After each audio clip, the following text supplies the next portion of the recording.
This home video, unique of its kind, is a warning. It was put together by Mr. father of Peter and responsible for shooting the footage. Even as we tell you of it now, this story has only just reached its conclusion. As you are about to hear, Peter's father doesn't tell us everything, far from it, and a lot of things remain mysterious. Wherever possible, we have tried to cast some light on those shadowy areas. The 30th October 1979, my son and his mother leaving the hospital. Peter was born on the 14th October. The examinations were endless. I haven't found the matron. I'm convinced she lied to us. 16 days after his birth, Peter at last came home, and our life changed. We didn't go out anymore. We didn't have anyone round. In these pictures, Peter is exactly a month old. Since we got back from hospital, we hadn't noticed anything out of the ordinary. His mother and I were happy and regaining our confidence. At 3 months, Peter was a very quiet child who smiled in his sleep, so we were sure that any danger was remote. Here, for reasons we don't know, the father's commentary ceases for several minutes. We'll get it back later. The images which follow perhaps explain this silence. It seems it all started towards the 6th month.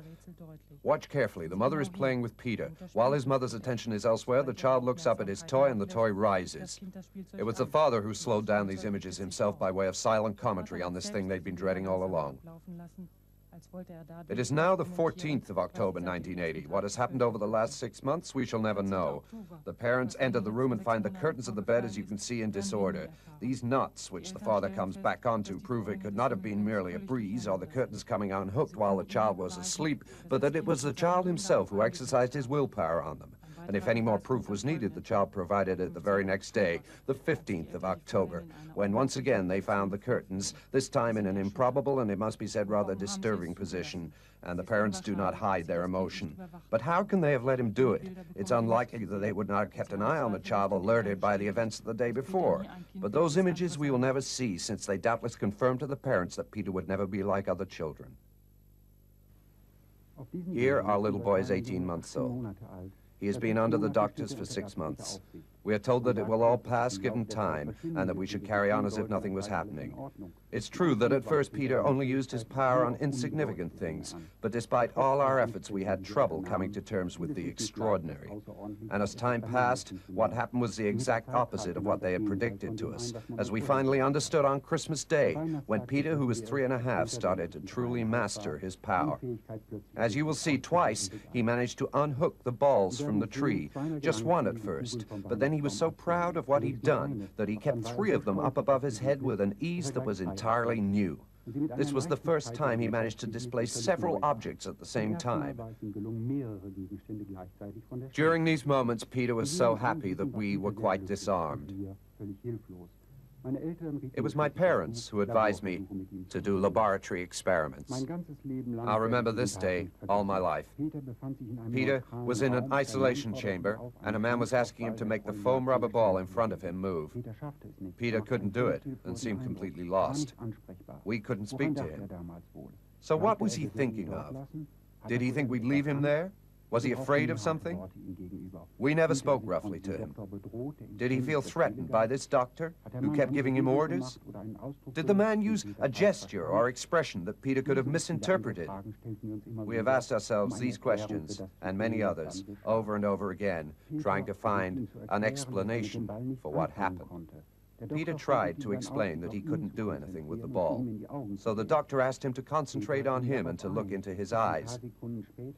Peter complied, and a few seconds later the doctor staggered out of the room and said to us, "I pity you, he's a monster."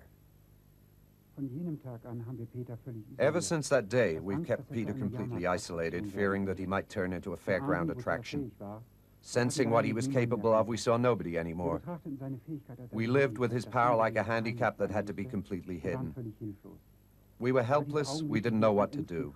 But these little family moments remind me how happy the 3 of us were. We were living a sort of secret life, completely turned in on ourselves, and I don't think we ever realized just how used to it Peter had become. He didn't mind at all spending his days in the garden with no one for company except his parents and the dog he was so intensely attached to. Here, the father's commentary stops once again. The rest is written in haste, but from what we have heard, we can have an idea of the final drama. Look carefully at this photo, which brings together everyone. We have good reason to believe it was taken on the eve of the terrible events.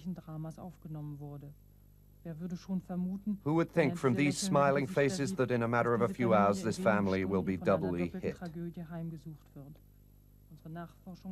Our inquiry has established that the next day they were all to go to home of the school, specializing in children who, like Peter, show the particularities that you now know about.